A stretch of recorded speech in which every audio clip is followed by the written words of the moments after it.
Hello guys, welcome to my channel. Today we are going to see how to disable Steam overlay in a particular games guys. Let's jump straight into it. Go open up the Steam app and go to library tab over here and click on it. After that you need to select your game you want to change the Steam overlay in particular game, and go ahead and select that.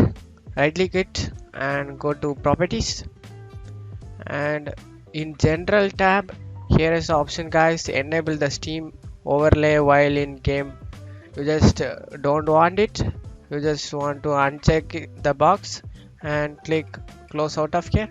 That's it guys. I hope this tutorial definitely helpful guys. Give me a like and subscribe. Thank you.